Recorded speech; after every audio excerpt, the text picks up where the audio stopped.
Well, good morning, everybody. Sorry for the delay, as happens when trying to communicate halfway across the world via satellite from a war zone. We had some technical difficulties. So today we will have an audio-only briefing, unfortunately. So you'll have Colonel Dillon's photo up there. We just weren't able to establish the video connection. We've got a few extra graphics for you today. With us today is Colonel Ryan Dillon, Combined Joint Task Force Operation Inherent Resolve Spokesman, live from Baghdad. And we should be able to hear Colonel Dillon. Sir, can you hear us? I can hear you just fine. How about me? We can hear you. If we could turn it up just a little bit. Colonel Dillon has an update on operations to annihilate ISIS in Iraq and Syria. And once he's done with his remarks, he'll take your questions. And Colonel Dillon, you have the mic. All right. Thank you very much. Thanks, Eric. Good morning, everyone. We'll begin with a brief word on the CJTF-OIR transfer of authority this past Tuesday, and then go into updates on the battle to defeat ISIS in Iraq and Syria. So this week saw a transition in the leadership of Combined Joint Task Force Operation Inherent Resolve. On Tuesday, the U.S. Army's 18th Airborne Corps, led by Lieutenant General Townsend, completed their deployment as the headquarters of CJTF-OIR and returns to home station at Fort Bragg, North Carolina. The mission now continues under the leadership of the 3rd Armored Corps out of Fort Hood, Texas, under the command of Lieutenant General Paul E. Funk II. So while some of our personnel have changed, what has not changed is the coalition's mission, and that is to defeat ISIS through our partners in Iraq and Syria. To that end, we are seeing steady progress and overwhelming momentum in the fight to defeat ISIS in Iraq. Iraqi security forces rolled over ISIS in decisive operations in Tel Afar. The ISF are now quickly transitioning for follow-on operations in the few remaining ISIS-held areas in Iraq. While the order for these following operations will come from the Iraqi Prime Minister, the coalition will continue to provide support every step of the way through our surveillance assets, precision fires, intelligence, and advisors on the ground. Specifically, the coalition conducted 15 strikes in Hawija and 18 in western Anbar this past week, targeting ISIS tactical units, fighting positions, car bomb facilities, and oil revenue targets. Stabilization continues in Mosul as federal police, local police, and tribal forces continue to hold and conduct security operations in both East and West Mosul. There have been no substantial incidents as residents work together with local and national government institutions to clean up and return essential services to the city. Moving to Syria, progress is steady in isolating and defeating ISIS. Our partners in the Syrian Democratic Forces made significant gains in Raqqa, clearing the remaining area of the old city and reclaiming critical medical and religious infrastructure from ISIS. After breaching the ancient wall 60 days ago, the SDF has made determined and steady progress in dense urban terrain as ISIS fighters struggle desperately in a futile attempt to hold on to territory in their disappearing caliphate. Our SDF partners must clear every single building floor by floor, despite the mortal dangers of booby traps and suicidal ISIS fighters. I'd like to share some visuals to show the progress being made and to illustrate some of the challenges the SDF face in this battle. So what you should be looking at right now is a graphic showing the city of Raqqa. And you'll see the city divided by a major roadway separating the east and west sides. The dark green areas depict previous gains prior to the 21st of August, and the brighter green areas show the gains of the SDF that they have made between 21 and 28 August. And I'd like to highlight three things that demonstrate the environment where our Syrian Democratic Force partners fight to unseat ISIS from Raqqa. First, on the western side of the city, the SDF swept through the ISIS-infested regional children's hospital, and they went through there floor by floor, denying the terrorists key infrastructure they used as a fortified ISIS headquarters and facilitation hub for weapons. The children's hospital is near the old city center where ISIS fought from a heavily engineered tunnel system. So next, you should be now looking at a stairwell, and to give you an idea of how extensive the tunnel system is, I want you to look at the next couple pictures. You'll see a concrete reinforced tunnel system that runs underneath the children's hospital. The entrance to the tunnel is well constructed with handrails and stairs. And then as you get down into the tunnel, you'll see here where this is the main tunnel, and then it branches off into less elaborate dirt tunnels that lead to houses and shops nearby.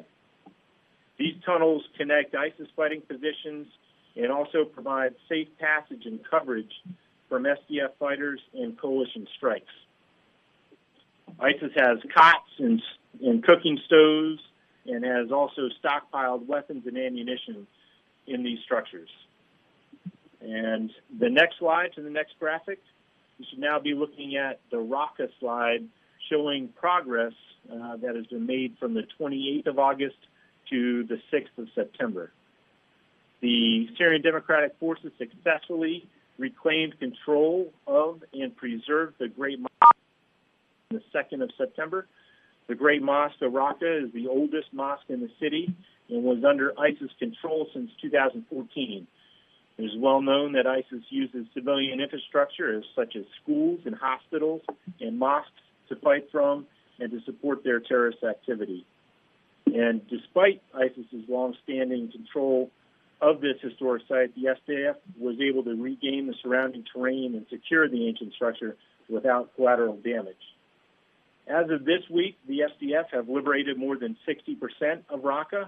They have successfully connected fronts on the west side of the city, as you can see with the bright green portion, and they will now work to back clear the area inside of the circle, if you will, still held by ISIS, and that should turn bright green over the next week or next couple of weeks. We have the same dialogue in Mosul about the progress that is being made, and I'd like to reiterate that once you reach this type of urban environment, this type of urban combat, progress comes by building and block by block. And this is a very deliberate process and requires great care to also avoid collateral damage and harm to non-combatants. SDF fighters continue to hold each block of the city that they have seized, and they have not relinquished a single piece of it. As our SDF partners defeat ISIS militarily in the city, they are also addressing humanitarian needs. The SDF have personnel assisting in the evacuation of thousands of civilians who have been held captive by ISIS. These evacuees are escaping ISIS control through urban minefields and sniper fire, understanding if they remain, they will likely be used as human shields and trapped as hostages.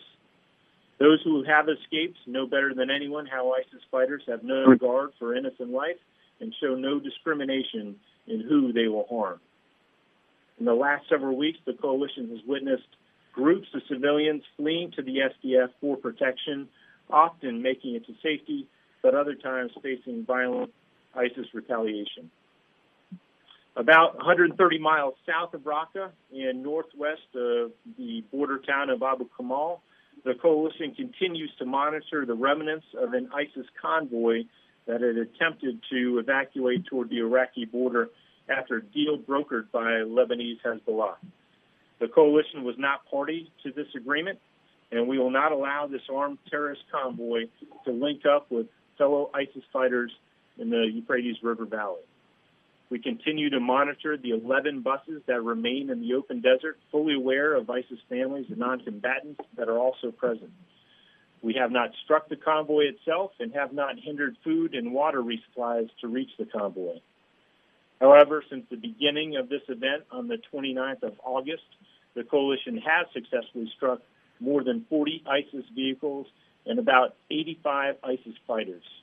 We are still seeking opportunities to strike clearly identified ISIS individuals and vehicles whenever and wherever we find them. I'll finish up in the middle Euphrates River Valley. The international coalition to defeat ISIS conducted a precision airstrike which killed the ISIS weapons research leader Abu Anas al-Shami. On Monday, the 4th of September 2017, the coalition targeted and struck al-Shami as he rode a motorcycle near Mayadeen, Syria. Al-Shami led ISIS's attempts to procure explosives and ISIS plans to use bombs for external terror attacks. He also oversaw the building of improvised explosives to rigged corpses, vehicles, and buildings to try and help ISIS cling to strongholds they are losing in Iraq and Syria. Also on the 4th of September, the coalition killed a senior ISIS drone pilot trainer and engineer by the name of Junaid-ur-Rahman with a precision airstrike south of Mayadeen in the village of Al-Ashara, Syria. Ur-Rahman was an experienced engineer who was working to increase the ISIS's ability to weaponize drones and to conduct aerial surveillance on the battlefield for attack plotting throughout the world. We are witnessing the continued degradation of a morally bankrupt terrorist fighting force whose leaders are detaching more and more often from their foot soldiers. And with that, I'll now go ahead and take your questions. Okay, great. Thank you very much, Colonel Dillon. First, we'll start with Lori Milroy, Kurdistan 24. Thank you very much, Colonel, for that update. I have some questions associated with your comments about the ISIS bus convoy. Have there been reports that some of these ISIS fighters a significant number of ISIS fighters have escaped despite the U.S. surveillance and attacks? Is that the case? The 11 buses that we are monitoring, there have been no ISIS fighters that have been able to retrograde or evade from that position. So any reports that say otherwise are false. We have struck individual ISIS fighters and fighters that leave in small groups to walk away, and as soon as they get far enough away from the buses, we have and we will continue to strike ISIS fighters that venture far enough away where we can hit them without causing harm to the civilians that are a part of that convoy. So to quickly go back to your question, out of that, those 11 buses that are stuck in the desert right now, none of them have been able to get away. Well, thank you. And there have been senior Iraqi figures associated with Iran, including two that are major individuals in the Hashd al-Shabi, Abu Mahdi al-Mohandes and Qais al-Khazali, as well as Nouri al-Maliki, the former prime minister of Iraq, who have all supported Hezbollah and this convoy. They said it's the right thing to do to take these ISIS fighters out of Lebanon and bring them onto the Iraqi border. Do you have any reaction to the support that people like al-Mohandes, al-Khazali, and Maliki have given? I will say that the coalition's mission is very clear, and that is to defeat ISIS in Iraq and Syria. And so we were not party to this agreement, and the deal to transport hundreds of experienced ISIS terrorists across Syrian-held territory to be delivered to the border of Iraq, of which Iraq, did not have a say in this agreement either, is unacceptable to us. And so on the 29th of August, when we found out that this convoy was en route to the border, we repositioned assets and we stopped and prevented this convoy from linking up with fellow ISIS fighters. So our mission is clear, and that is to defeat ISIS. It is not to push ISIS around and leave them for someone else to have to deal with. So I think that I know that we have, while we did not expect an event like this, it has been lucrative, and it has allowed us to take several ISIS fighters and leaders and resources off the battlefield. My last question on this. Al-Mohandes was involved in the bombing of the U.S. and French embassies in Kuwait in '83. Al-Khazali was one of those figures attacking U.S. forces in Iraq when we were there and was held at Camp Cropper. Are you comfortable with these people as senior figures in the Hashd al-Shabi? I'll go back to what I had said before. we work with the government of Iraq and the Iraqi security forces, the Hass al-Shabi and the Popular Mobilization Forces have committed to following the orders of the president of Iraq, and we think that everyone who's operating in Iraq should be doing just that. So we will continue to work with the ISF and the government of Iraq to defeat ISIS throughout Iraq. And that trend and the way that is going right now has been successful, and we are going to continue to push hard and keep the pressure on ISIS in Iraq and the remaining ISIS strongholds that remain. Thank you. Ben Kessling, Wall Street Journal. Hi, Colonel Dillon. I wonder if you could give a quick rundown on what's going on with Hawija and preparations for an assault on Hawija. Do you have any breakdown of possible ISIS numbers or civilian numbers in Hawija? And can you talk a little bit about the tactical and strategic significance of that town? Okay, Ben. So first off, I would say right now in Hawija, we estimate there are less than 1,000 ISIS fighters that remain in that area.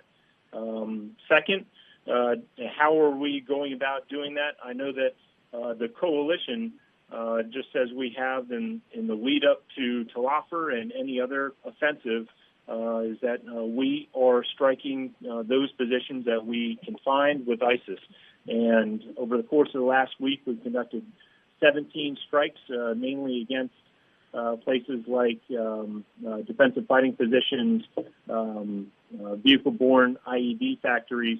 And we'll continue to do that and continue to monitor and use our surveillance aircraft to provide intelligence to the Iraqis. Now, as far as how the Iraqis are going to do this, I don't want to get ahead of them. And this is certainly their fight, and this is exactly how we have conducted business in the past as well, where they are in the lead. Iraqis are the ones who are developing these plans, and they are the ones who are executing them. We are in support. And so I don't want to get too far ahead with how that is going to play out, but I will also say that General Abdul Amir, who's in charge of the overall operations in Tel Afar, is also the one who's still in charge right now. And as we saw the success in Tel Afar with all elements of the Iraqi security force working together on multiple fronts simultaneously, was just too much for ISIS to handle. And I expect to see something very similar to capitalize on the successes that we've seen in Tel Afar. And can you just again talk a little bit about the significance of Hawija? What does that town mean, and what does retaking it mean? And are there difficulties there because of the fault lines, the sort of ethnic fault lines that are in the Hawija area, the proximity to disputed territories, all that? Well, I think first of all, one of the big significance of this is that I know for a lot of people in the region, they have continually asked, Hawija next, Hawija next. So again, that is something that is decided upon by the Prime Minister. But that said, Hawija is one of the final remaining ISIS strongholds. And outside of Hawija, then we have the Western Anbar, and in Western Anbar, you've got really 3 or 4 towns of Ana, Rawa, and Al-Qaim. So as we look at the overall and the progress of how the Iraqi security forces have come from 3 years ago to Tikrit, Ramadi, Fallujah, Qayyara, Mosul, Tel Afar, they are getting better and better, as we've seen, especially in Tel Afar, and have continued to, like I said, feed off of that success as we see this rolling into Hawija. So I don't know if that really addressed it or not, but knowing that this is one of the final remaining ISIS strongholds, I think is significant enough. Next, lead of Outdoor AP. Hey, Ryan. Good to see you the other day. Can you clear up a couple things on the convoy? Initially, it was 17 buses and about 300 people, and then it split in 2. how many are remaining? Of these 11 that you're talking about, are those just the ones that are over, because aren't there some that are also near Palmyra, or are those not there? And is those 11 just the ones that are over near Abu Kamal? Okay, Lita, so it started with 17 buses, and on the 31st of August, those buses split up. 11 went north, and those were the ones that we are currently watching right now. And then you had 6 that stayed in the south along the highway that they were traveling on from western Syria all the way to where we stopped them. So they stayed there until the 2nd of September, and on the 2nd of September is when those 6 buses that were stayed in the south, they drove away and went further into Syria towards Palmyra. So we have maintained eyes on the 11 that are in the desert, that were the ones that broke north. And out of that, we still assess that, and overall it was about 300 ISIS fighters and about 300 family members what we assessed from the very beginning. So just to follow up, so the 6 that left, you've just let them, they've just gone, you've let them get away, essentially, into Palmyra. The others, how many would you assess are left in those 11 buses of the 300 fighters and the 300 family? Because you've talked about killing at least 85.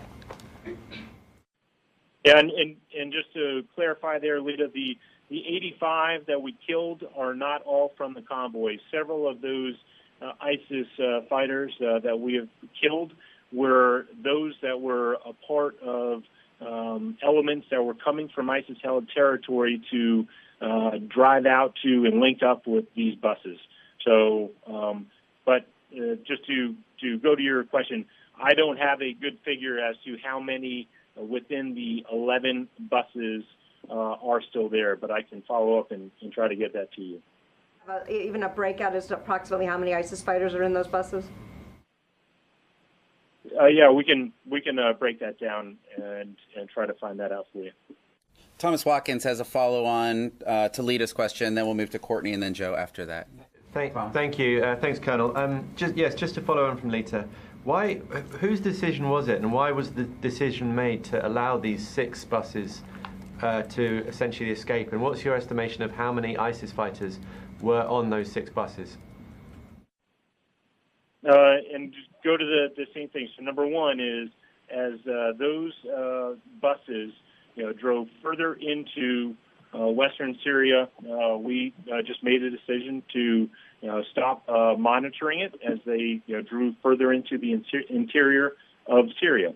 And my answer on the same question to Lita is those that were on those 6 buses.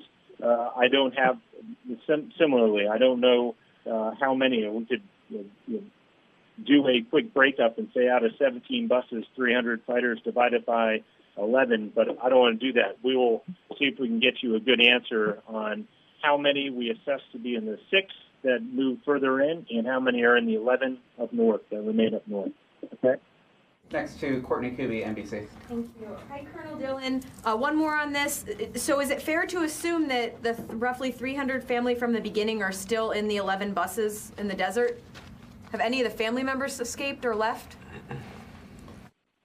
I don't know if the first 3 buses had all ISIS fighters and then the following, the rest of the buses had just family members. I don't have that breakup. I don't know. I didn't have a head count for each of the ISIS buses, and so what we can do is get an estimate to find out how many are in the 11 in the north, and then how many are in the south. But I would say that that it was a mix in both the 6 buses in the south and mix in the 11 buses that are still remaining in the north.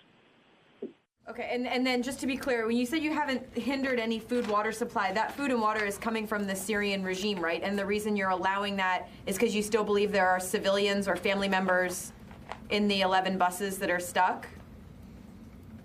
Well, number one, we know that there are family members that are still remaining in those 11 buses because we're watching these buses the whole time. And as far as we know where it is coming from, I can't say with 100% if it's coming from the regime armed forces, but is coming. That food and aid is coming from Syrian-held territory. And if we can assess that it is not ISIS fighters, then we are not helping with the delivery of this aid, but we are not going to hinder it either. And then just one more on the tunnel photos that you showed from up in Raqqa. I'm just curious, where did those come from? Did American military take those photos? I got those from our elements who are in charge of operations there. I don't know who took the photos, but those are photos that were underneath the children's hospital. Thanks. Doug Abbott, Al Hurra. Thank you. Colonel Dillon, when you say the coalition will not allow the convoy to link up with ISIS fighters in the Euphrates River Valley, how do you see the fate of the convoy? We have offered and made a recommendation to to the Russians on the deconfliction line to provide a course of action to allow the civilians to be separated, but that has not gained any traction. So we don't see it as our issue, if you will. They are in Syrian-held territory. This is a deal that was made by Lebanese Hezbollah. Again, we are standing firm to say that we are going to do what we can to disrupt ISIS fighters from moving into the MERV and moving into and linking up with their fellow fighters. Another question on Hawija. Do you believe that all parties involved in the decision to liberate Hawija are fine with having the Peshmerga units playing a role in this operation? That is a question for the government of Iraq. I know that I will stand firm to say that the coalition will continue to support the Iraqi security forces. And as far as your question, that is, I don't want to address that one because I think that's more appropriate for Iraqis to take on. Thank you. Thank you. Tara Kopp. Okay, thanks, Colonel Dillon. Since you mentioned that the convoy is being watched at all times, could you describe to us how food and water is being delivered? Is it being delivered by truck or by car? And how is the U.S. able to determine that an element delivering food is actually not ISIS support? Well, okay, so they are vehicles like pickup trucks and bongo trucks that have been providing the deliveries. These, like I said, these are coming from Syrian-held territory. So we don't want to make any kind of miscalculations by striking anything other than ISIS. So we are going to be a little cautious about that. Number two, just as something to add, was about 72 hours ago, after the delivery and offload of some of these supplies, we witnessed through our ISR feeds the ISIS fighters fighting amongst themselves, brawling in the dirt, if you will, after the offload of supplies. So we chalked that up to frustration by these fighters being stuck in the middle of this desert, and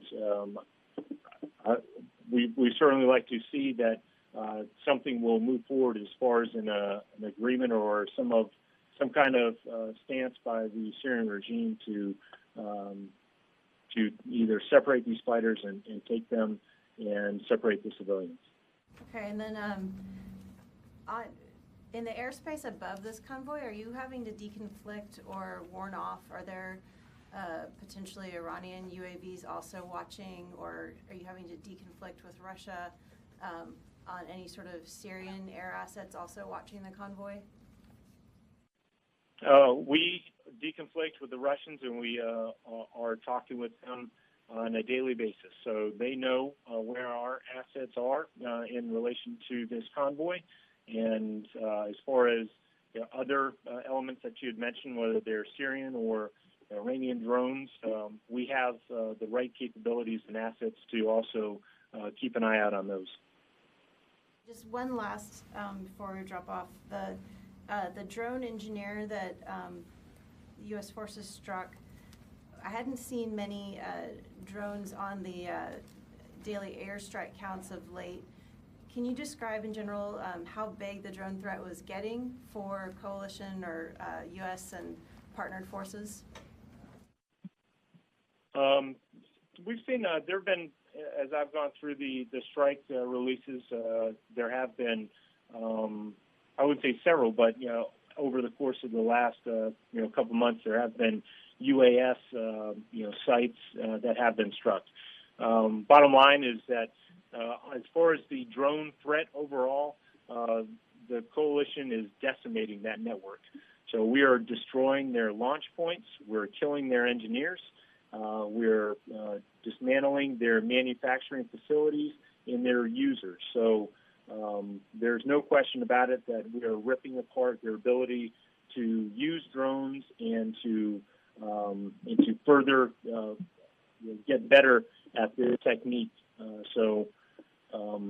I think that today's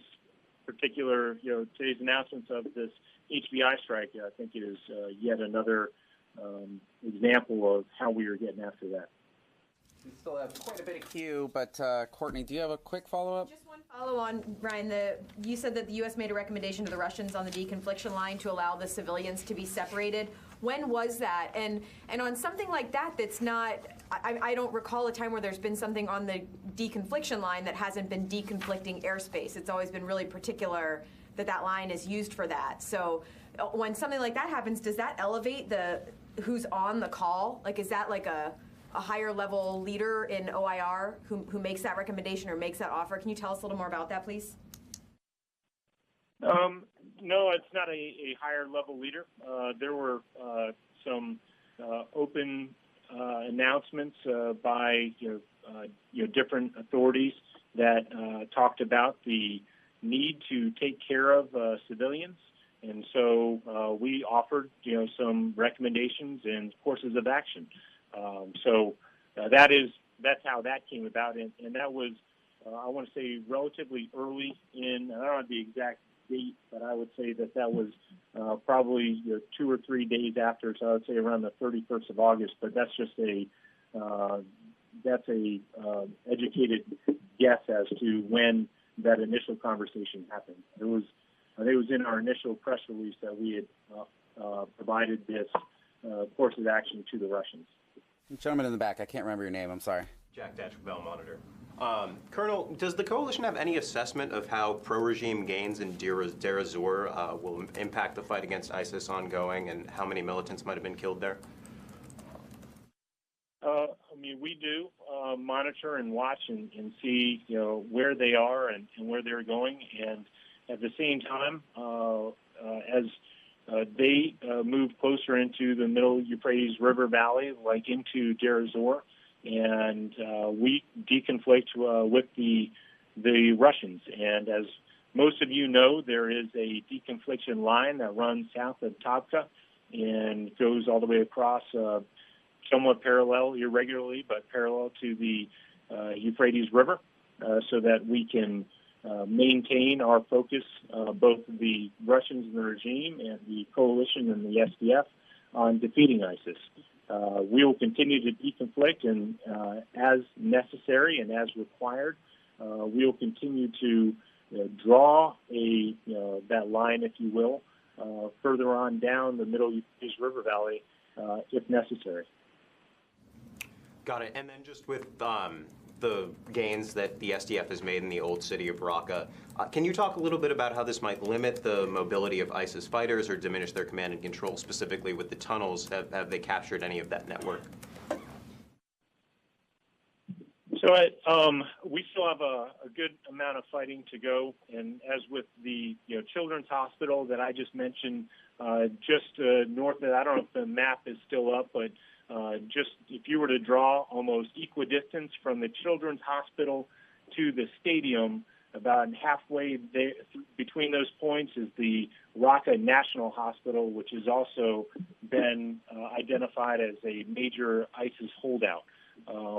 As far as the tunnel networks, if we find them, the Syrian Democratic Forces find them, we do have measures in place to block those tunnels to prevent ISIS fighters from using them and popping up behind lines that have already been, or areas that have already been cleared.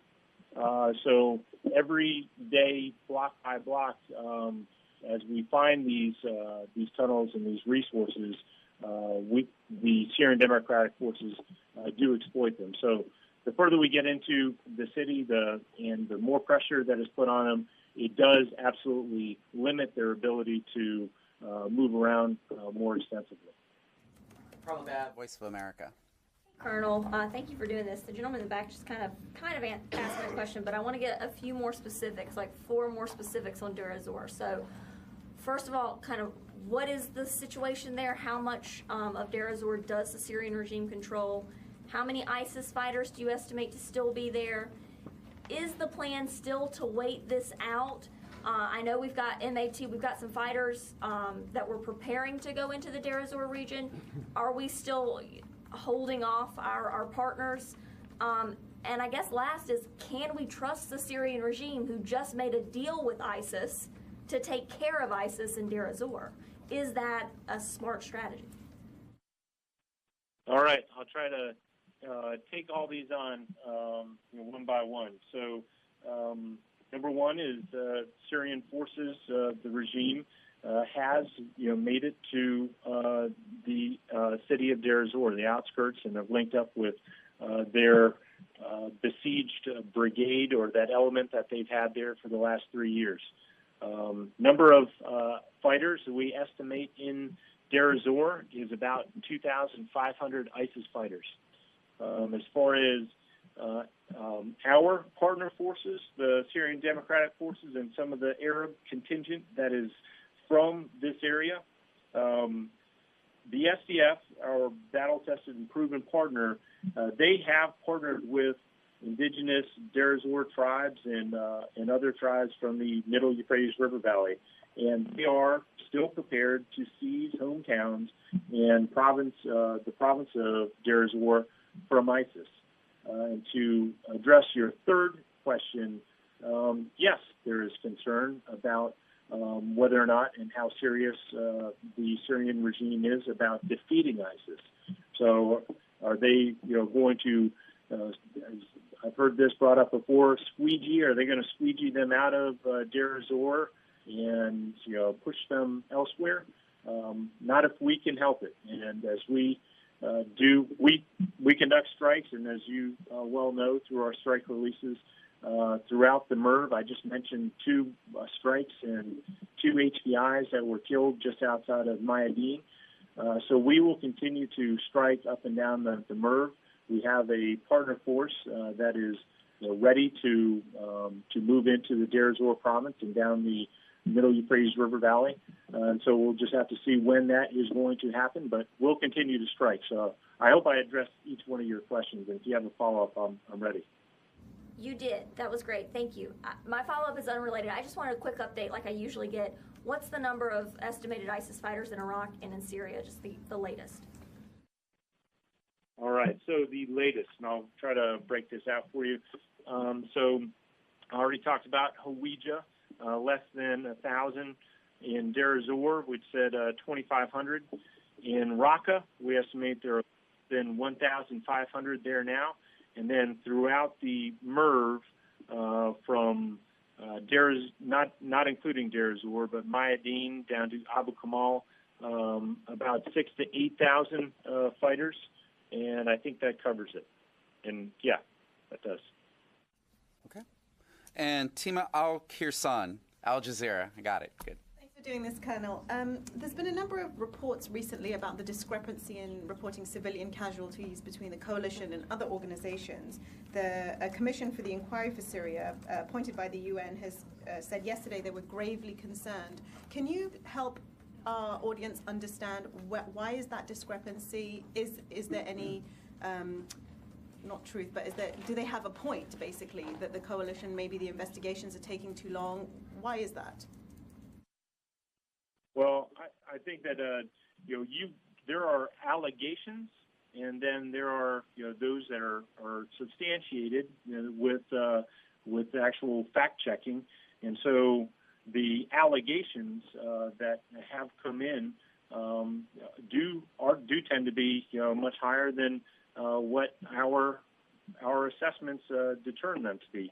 We, as the Combined Joint Task Force, conduct detailed assessments of each allegation.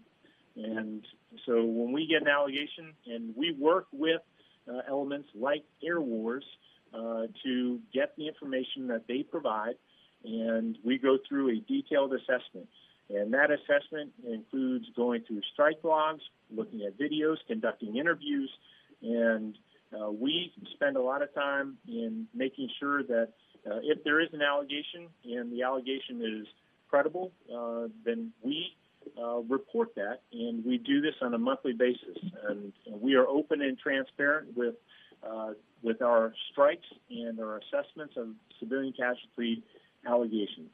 I would say that our critics do not conduct such detailed assessments, often using single source scant information, and that is often taken as fact.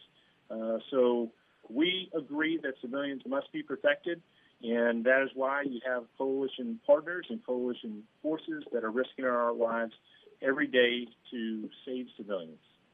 Thank you, Colonel. Sorry, one quick follow-up on that. Air Wars said that they currently assess that 1,700 or more civilians have likely been killed in strikes in Raqqa since March. Would you agree with that number?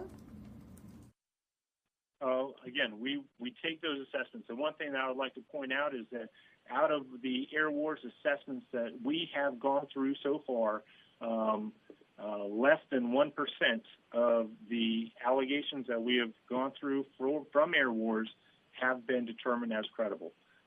So we will continue to work with them, and we will take the hundreds of allegations that they receive. But as you can see in our monthly civilian casualty reports, we go through those, and we will assess them as credible or non-credible.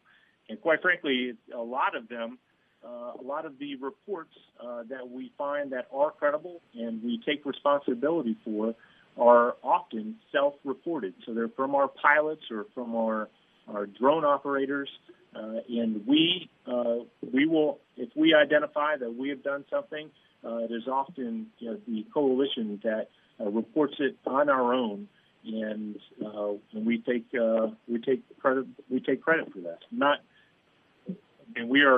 We're policing ourselves. Okay, and I think we're down to Lori Milroy had a follow on. Yes, Colonel. I had two questions related to your update. One had to do with you said you struck and killed the ISIS weapons leader Abu Anas al-Shami. Could you explain something about Shami, what his real name is and what his background is?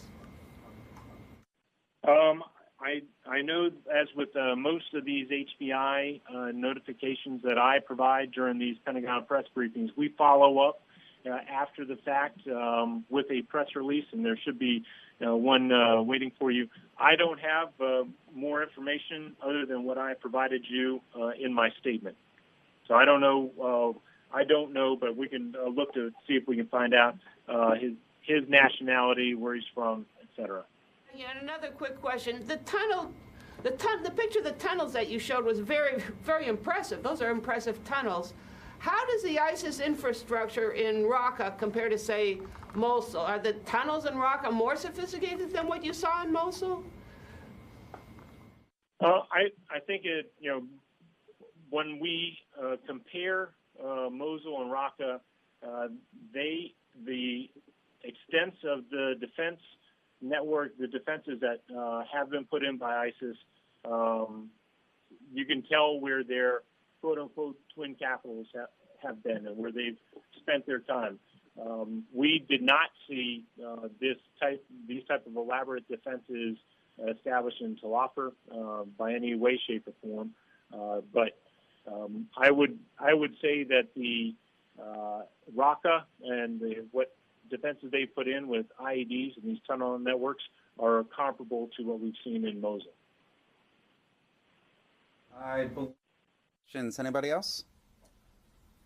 All right, Colonel Dillon, do you have any closing words for us?